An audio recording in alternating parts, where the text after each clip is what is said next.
Hey there, thanks for the comment, and I just want to start by saying I agree with you that, yeah, Jesus says in John 14, verse 15, if you love me, you will keep my commandments. And for me, that's actually, I think, why the Sermon on the Mount hits so hard, because in Matthew 5, Jesus shows us that God's commands go all the way down to our thoughts and motives, things like anger and lust and hatred.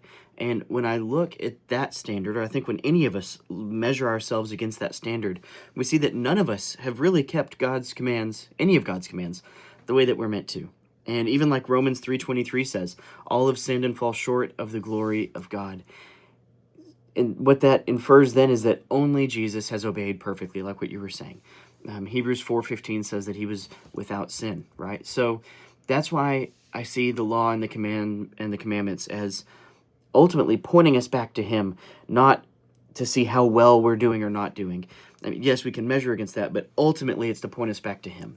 In fact, Romans chapter 3 and I think Galatians chapter 3, they both talk about the law showing us our need for Christ.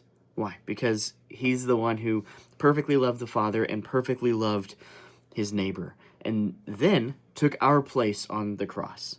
Places like Isaiah 53 and 2 Corinthians chapter 5, verse 21, talk about this, right? And that brings to mind for me then when Jesus was asked about the greatest commandment in Matthew 22, and they're trying to trick him and trip him up. What does he say? He says that the first and greatest command is to love the Lord your God with all of your heart and with all your soul and with all your mind, right? He quotes the Shema from Deuteronomy. And then he says the second is to love your neighbor as yourself. And he says all the law and the prophets hang on those two commandments.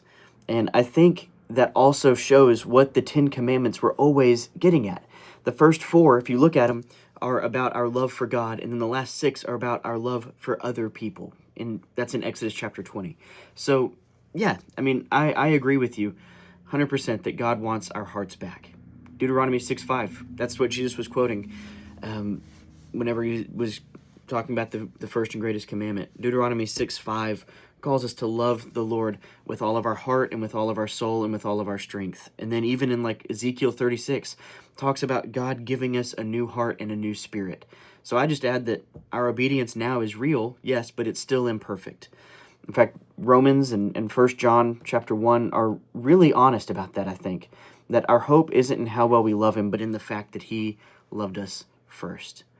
And that's ultimately what all of it rests on, that reminder that we're saved by grace through faith, not by works. So I agree with you, and yeah, thanks for the comment.